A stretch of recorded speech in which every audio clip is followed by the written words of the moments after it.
Hello everyone, welcome back to my YouTube channel. तो friends, आज के इस वीडियो में मैं आपके लोगों के साथ ये नेक डिज़ाइन शेयर करूंगी। ये ओवरऑल कुर्ती डिज़ाइन होगा और इसका मैं फुल कटिंग और स्टिचिंग शेयर करूंगी। ऊपर का जो डिज़ाइन है ये आपका ओपन होगा और डोरी के साथ इसको बांधोगे। नीचे की तरफ हम ब्यूटीफुल सा लटकन लगाएंगे और ऊपर बटन के साथ डेकोरेट करेंगे। ओवरऑल लुक काफ़ी इन्हेंस होकर के आएगा। इसको बनाना बहुत ही ईजी है और मैं आपको बहुत ईजी मेथड के साथ इसको बनाना बताऊंगी। बिना देरी के वीडियो को स्टार्ट कर लेते हैं। और गाइस, अगर वीडियो को पसंद आती है तो एक लाइक और मेरे चैनल को सब्सक्राइब करना ना भूलिएगा। तो चलिए वीडियो स्टार्ट करते हैं।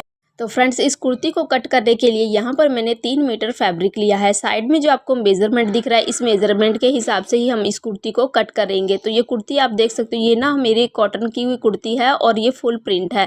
तो यहाँ पर सबसे पहले हम इसको ओपन कर लेंगे और ओपन करने के बाद एक साइड से कट करके फिनिशिंग दे देंगे। अब फिनिशिंग देने के बाद हम लंबाई और चौड़ाई रखेंगे। तो यहाँ पर मैंने फैब्रिक को ना कुछ इस तरीके से सीधा ही बिछा लिया है।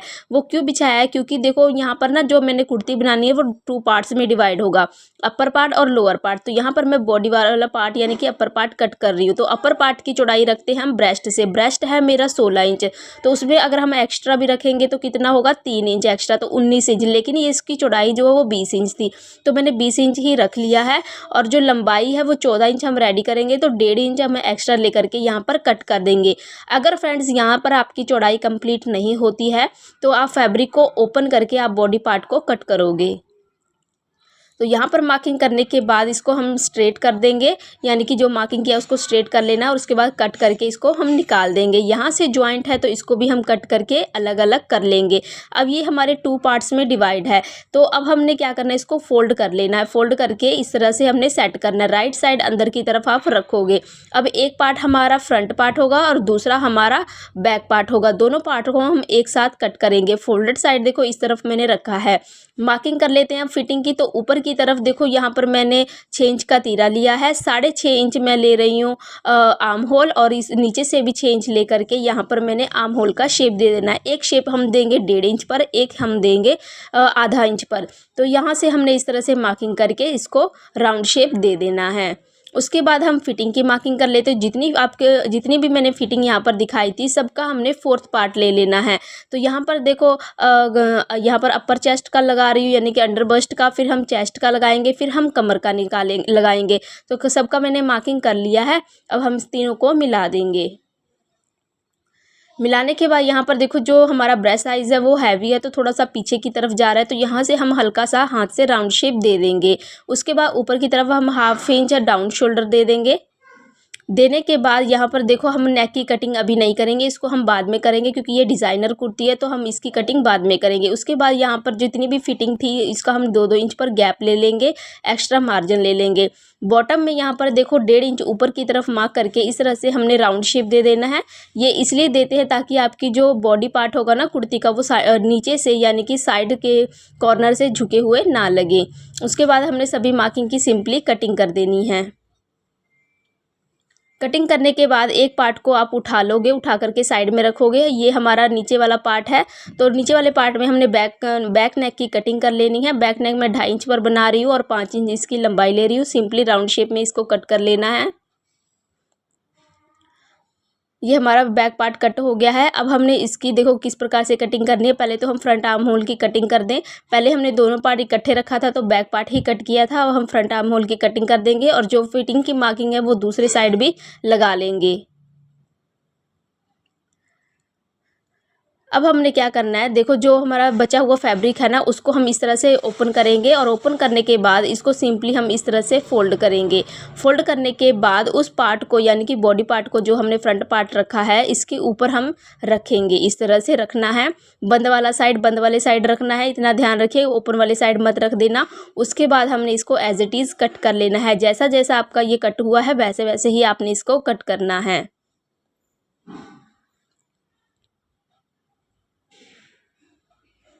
दोनों पार्ट्स हमारे कट हो गए हैं। अब हम इस पर नेक की मार्किंग करेंगे। दोनों पार्ट्स यहाँ पर इकट्ठे ही रखे हुए हैं। अब हम इकट्ठे ही इसके नेक की कटिंग करेंगे। तो 2.5 इंच ऊपर से चौड़ाई ले रही हूँ और 6.25 इंच यहाँ पर लंबाई ले रही हूँ। लंबाई लेने के बाद नीचे से 3 इंच पर मार्क करके सिंपली हम इसको वी शेप दे देंगे। और वी शेप को थोड़ा सा हमने यहाँ पर हल्के हाथ से राउंड शेप में कन्वर्ट कर देना है। उसके बाद हम इसकी कटिंग कर देंगे। कटिंग करने के बाद ऊपर का पार्ट हम उठा लेंगे और नीचे के पार्ट की अब हम कटिंग करेंगे। तो यहाँ पर कटिंग देखो किस तरीके से करनी है। पहले हमने देखो 2-2 इंच का दोनों तरफ से मार्किंग कर लेना है, क्योंकि जो हमने एक्स्ट्रा मार्जिन रखा था बॉडी पार्ट में वो 2-2 इंच का ही रखा था, तो इससे हमारा फिटिंग की मार्किंग हो जाएगी। अब हम शोल्डर को अपनी तरफ घुमा लेंगे और घुमाने के बाद देखो लेफ्ट हैंड में हमने क्या करना है, वो 2 इंच ऊपर की तरफ हमने मार्क करना है। जब 2 इंच ऊपर की तरफ मार्क करोगे तो 2 इंच देखो थोड़ा सा पीछे की तरफ हमने बढ़ा करके भी मार्क कर देना है। मार्क करने के बाद यहाँ पर क्रॉस आपका निशान बन जाएगा। अब इस क्रॉस को नेक के पास हमने लेकर जाना है और सीधा मिला देना है।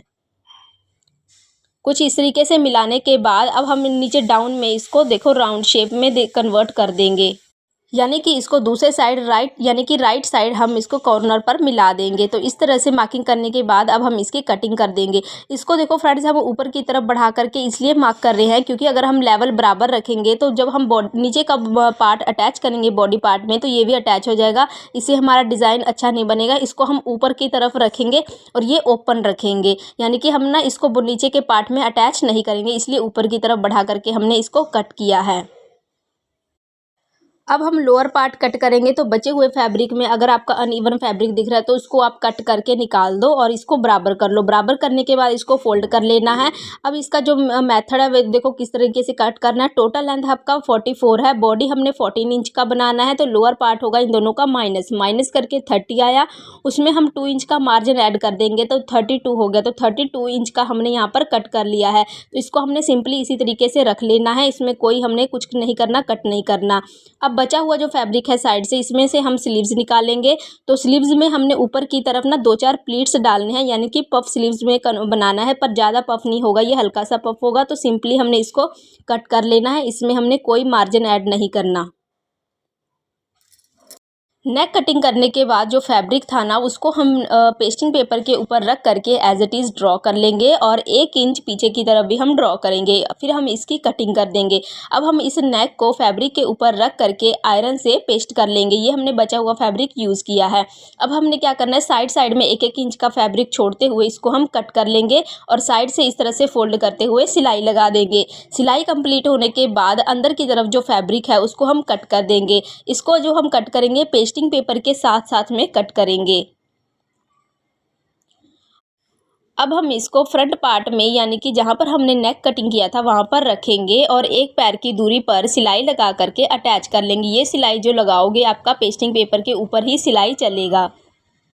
सिलाई के कंप्लीट होने के बाद अब हम छोटे छोटे कट्स लगा लेंगे चारों तरफ, और लगाने के बाद अब हमने देखो क्या करना है, इसको ना हम इस तरीके से पकड़ेंगे। जहाँ पर जो आपका सिलाई वाला फैब्रिक होगा वो एक साइड में हो जाएगा, और करने के बाद पेस्टिंग के पेपर के कॉर्नर पर हमने धार स्टिच लगा लेनी है।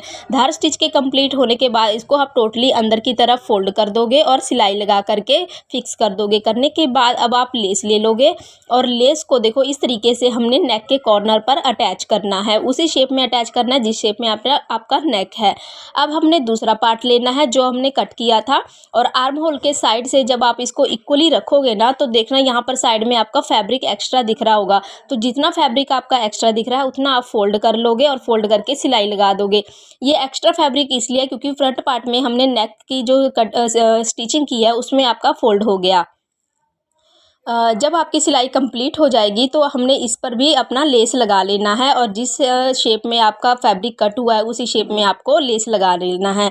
लेस के कंप्लीट होने के बाद अब हम आर्म होल के पास यानी कि देखो इस तरीके से हमने सेट कर लेना है, यानी कि एक साइड में आपका बिल्कुल सेट होना चाहिए, और ऊपर से शोल्डर के पास, आर्म होल के पास और साइड में आपने सिलाई लगा करके इसको अटैच कर देना है। अब हम बैक पार्ट को रेडी करेंगे। तो यहाँ पर हमने रेप पट्टी अटैच करनी है, तो 1 पैर की दूरी पर रेप पट्टी अटैच करने के बाद कट्स लगा लोगे, और कट्स लगाने के बाद देखो फैब्रिक को इस तरह से आप टर्न करोगे और आधा फैब्रिक फोल्ड करते हुए सिलाई लगाओगे। ये सिलाई आपका मेन फैब्रिक के ऊपर नहीं चलना चाहिए। कंप्लीट होने के बाद अब हम यहाँ पर शोल्डर अटैच करेंगे। तो शोल्डर को इस तरीके से अटैच करना है। देखो यहाँ पर ना जो जॉइंट दिख रहा होगा आपका बैक पार्ट में, जॉइंट के बराबर आपको नेक को रखना है। दोनों साइड में जॉइंट के बराबर आप नेक रखोगे और आधा इंच सिलाई में देते हुए इसको अटैच कर लोगे। अब आपने इसको सीधा करोगे। जब सीधा करोगे देखो ना बैक पार्ट आपको बाहर की तरफ निकला हुआ दिखाई देगा। तो इसको ना इस तरह से टर्न करते हुए यानी कि फोल्ड करते हुए आपको सिलाई लगा करके फिनिशिंग दे देनी है। जब सिलाई लगा लोगे तो कुछ इस तरीके से आपका नेक विजिबल होने लग जाएगा। अब हमने स्लीव्स को अटैच करना है, तो स्लीव को देखो यहाँ पर हमने ना 1.5 से 2 इंच एक्स्ट्रा रखा हुआ था, तो इसको हम कैसे अटैच करेंगे। सेंटर में हमने कट लगा लेना है और शोल्डर के पास 1-1 इंच दोनों तरफ हमने मार्क कर लेना है। अब हमने देखो एक साइड से ना इसको अटैच करना स्टार्ट करेंगे। स्टार्ट करते हुए जब आप मार्किंग के पास आओगे तो 2 से 3 आपने प्लीट्स डाल देने हैं और जब जो कट है ना आपका वो शोल्डर लाइन के ऊपर आना चाहिए। जब आपका ये आ जाएगा तो आपका ना दोनों साइड से इक्वल प्लीट्स डलेंगे। अगर आपका एक साइड 3 या 4 प्लीट्स डाल रहे हैं तो दूसरे साइड भी 3 या फिर 4 प्लीट्स ही डलेंगे। तो इस मेथड के साथ स्लीव्स अटैच कर लिया है मैंने और बॉटम में लेस लगा लिया है। फिर हम डोरी बना लेंगे और डोरी को यहाँ पर देखो अटैच करेंगे। इस तरह से रखते हुए हम इसको अटैच कर लेंगे और बिल्कुल सामने की तरफ हम मार्किंग करेंगे और मार्किंग करके बॉडी पार्ट पर भी एक हम यहाँ पर दूसरी साइड में डोरी लगा लेंगे। डोरी के अटैच होने के बाद अब हम बॉटम पार्ट सिलेंगे। तो बॉटम पार्ट के 2 पार्ट हमने कट किए थे, तो ऊपर की तरफ हमने कच्चा सिलाई लगा करके दोनों पार्ट में इस तरह से गैदर्स बना लेने हैं। जब गैदर्स बन जाएगा दोनों पार्ट में तो अब हम इसको ना हम बॉडी पार्ट में अटैच करेंगे। तो सिंपली हम इसको इस तरीके से रखते हुए यानी कि एक कॉर्नर से रखेंगे और दूसरे कॉर्नर तक गैदर्स को अच्छे से सेट करेंगे, कहीं से कम या ज़्यादा नहीं होना चाहिए, और सिलाई लगा करके अटैच कर लेंगे। अब हम दूसरे पार्ट में भी यानी कि फ्रंट पार्ट में भी इसी तरीके से अटैच कर लेंगे। पर अटैच करते वक्त ध्यान रखिएगा कि जो हमारा ऊपर का पार्ट है ना, ये जो इसमें हमने लेस अटैच किया डिज़ाइन बनाया है, वो आपका सिलाई में नहीं आना चाहिए। थोड़ा केयरफुली इसको अटैच करना है। तो यहाँ पर मैंने इसको अटैच कर लिया और ये देखिए ये अलग से ही आपका दिख रहा है और नीचे के पार्ट में हमने इसको अटैच किया है यानी कि बॉटम पार्ट को। अब हमने सिंपली इसको फोल्ड कर लेना है और यहाँ पर हम फिटिंग की मार्किंग करेंगे। बॉडी पर फिटिंग की मार्किंग तो हमने ऑलरेडी कर लिया था। यहाँ पर स्लीव्स पर देखो 5 इंच पर मार्क करेंगे, मोरी हम 5 इंच रखेंगे और इसको हम मिला देंगे। अब जो बॉटम का पार्ट हमने अटैच किया है यहाँ पर हमने 2 इंच नीचे की तरफ मार्क करना है और साइड से भी हमने 2 इंच का लेना है, क्योंकि ऊपर का गैप हमने 2 इंच लिया था। सिंपली हम मार्किंग कर देंगे। सेम ऐसे ही दूसरे साइड पर भी मार्क करके फिटिंग की सिलाई लगा देंगे। फिटिंग की सिलाई लगाने के बाद इसको आप जब सीधा करोगे तो इसका लुक कुछ इस तरीके से आने लग जाएगा। अब हमने सिंपली चाक और घेरा फोल्ड कर लेना है और फ्रंट पार्ट में लेस को अटैच कर लेना है। तो देखो फ्रेंड्स, यहाँ पर जो मैंने डोरी लगाया था यहाँ पर मैंने नीचे की तरफ टैसल लगा दिया है और ऊपर की तरफ इक्वल डिस्टेंस पर 6 बटन लगा दिए हैं। दोनों साइड में मैंने लेस को लगा दिया है। बैक साइड में मैंने लेस को नहीं लगाया और ना बॉटम में लगाया है। वियर करने के बाद ये रहा गाइस इसका फाइनल लुक। मैं आशा करती हूँ आप लोगों को यह डिज़ाइन बहुत पसंद आया होगा। मिलते हैं मेरे नेक्स्ट वीडियो में एक और नए डिज़ाइन के साथ। वीडियो पसंद आने पर एक लाइक ज़रूर करके जाइएगा और चैनल को सब्सक्राइब करना ना भूलिएगा।